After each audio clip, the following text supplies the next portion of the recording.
Chag Sameach. I love that the excitement of Pesach is followed by the work of the counting of the Omer. And I know so many of us think about character development, want to refine our personality. And I think it's such a gift that every single year we have this period of the counting of the Omer where the Torah spells out so clearly what it is that we should and can be working on during this time. And one of the things about this journey that resonates very strongly with me is the fact that it is a detailed one. When we count these 49 days, we're talking about the seven character traits within us and the way each one of those is made up of the other seven character traits. And it's so true that when we want to have real and lasting change, it has to be detailed. I'm sure many of us during this challenging year have thought about the changes we would like to see in our lives, the lessons from COVID, how we're going to change our lives afterwards. And we have to recognize that if we have big sweeping ideas, want to make major changes, that's not going to last. But when we can focus on a few details in our life and really analyze them well and concretize them in action in a steady manner, that has a chance of having lasting power. And so I encourage all of you to do the mitzvah of counting the Omer for the next now 6.5 weeks, as well as really study what that character trait is of each day and what it means to refine that trait. And you'll notice how when we count the Omer, we count both the days and the weeks. So, for instance, if it's day number 8, we will say today's day number 8, which is 1 week and 1 day.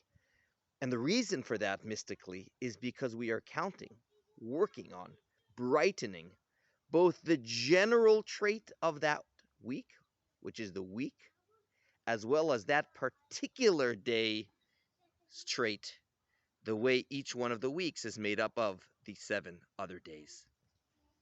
This is a journey that can take 5-10 minutes a day, but can be incredibly meaningful. I want to just take 3 minutes and go through an example of what that would mean in the first week where we work on chesed, loving kindness. And I think it's one of the easiest ones. Many of us would look at ourselves and say, hey, I'm a kind individual and I'm a loving individual. But the week of Sfirat Omer, chesed, tells us to look under it with a magnifying glass and really check if our chesed is functioning optimally or if it needs a little bit of tweaking. Now, the first day is chesed of chesed, loving kindness within loving kindness. And what that means is when we give to another, how do we give? I know many of you probably can imagine experiences where you were the recipient of kindness of someone else. And sometimes it makes you feel terrific, and other times you don't have such a good feeling after you receive kindness from another. And the reason for that, of course, is the manner in which the other person gave.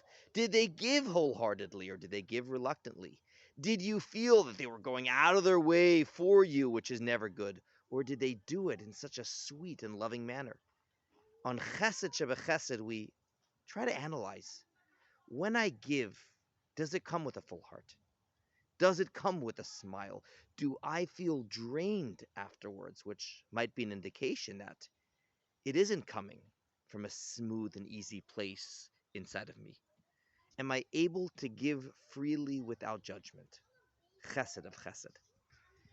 The next day I work on gevura of chesed, discipline within my loving kindness. I know of someone who was once asked by someone, hey, can I stay at your house for a few days? They were doing some repairs in their house. They needed to stay over. They said, sure, without thinking much. And of course, a few days turned into a week and then 2 weeks, and they were put in this uncomfortable position. What do I do right now? The challenge, of course, is when they gave the chesed, they did not have gevura beforehand. Someone once told me, if you're not really able to say no, then are your yeses really yeses? And it got me thinking, Gvura Shebechesed is the day we learn what kind of boundaries do we have in giving. When we give, do we give the others enough space? Or does our love kind of gobble them up? How easy is it for me to say no to someone else when the time is right. Gevura shebechesed. Tiferes shebechesed is a favorite of mine.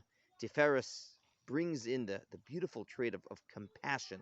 When I give, is it only because it makes me feel good, or am I able to truly sense what the other person needs?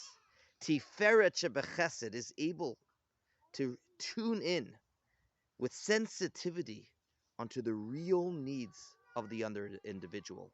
I give because this is what they so desperately need right now, even if perhaps they don't deserve it, even if perhaps I'm not in the mood. It isn't about me. I'm putting on someone else's pair of glasses. Tiferes shebechesed. How often you get involved in a project of chesed, and after a little bit of time, the inspiration goes away, and you're looking for something else to be involved in. Netzach shebechesed, endurance of loving kindness, is the ability to give consistently, give when you're in the mood and not in the mood. Netzach shebechesed begs us to ask ourselves, am I able to give in a consistent manner? It might mean very small types of giving, but I can do it regularly, as opposed to something with a lot of excitement, but immediately the steam runs away and I can't carry on that excitement. Netzach shebechesed is my kindness enduring. Can I give it in a sustainable manner? Can others truly rely on me? Can I give even when I'm not in the mood? Netzach shebechesed. Hod shebechesed, which is often the humility within loving kindness, is the ability to give in a way where it is totally not about you. I'm giving, but I don't need any credit. I'm giving, but it doesn't even have to make me feel good. Sometimes it may not be giving in the sense of money or a gift to someone, but it is giving up the ability to have to be right. It is surrendering. It is loving kindness that is coming in the form of humbling yourself to someone else. Often when we give, it's for us to feel good, for our ego to get greater.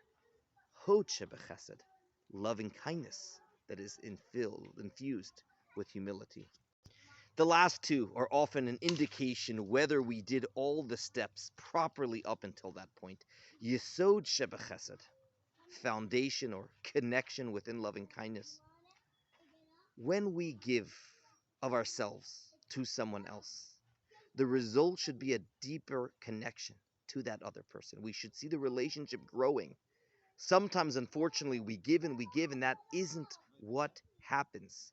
And when the yesod, the connection to the other person, is not present, that often is an indication that somewhere along the line something was not right in the first five.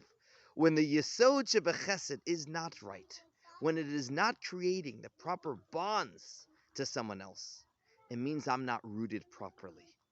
It means there's something amiss in my chesed, and I should go back and see where that might be wrong. And finally, malchut shebechesed, dignity, royalty of loving kindness.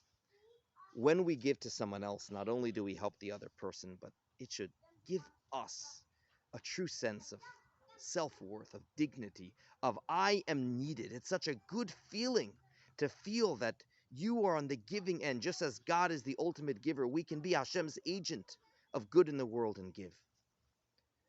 Our malchus is that self-worth. When we give, it should lead to that malchus. Malchus shebechesed, dignity, royalty of loving kindness. And again, if the result of our giving is not that malchus shebechesed, we once again should go back and examine the previous 6 days and see where might there have been a little slip that could use some tweaking. There are so many great books, so many great apps I can recommend that will help you go through this process each and every day. This 10-minute video was so quick going through the first week, but I hope you can go back into each of these days in depth, and more importantly, continue counting the Omer for the next 6 weeks, bringing so much beauty and meaning to this period of the year. Chag Sameach.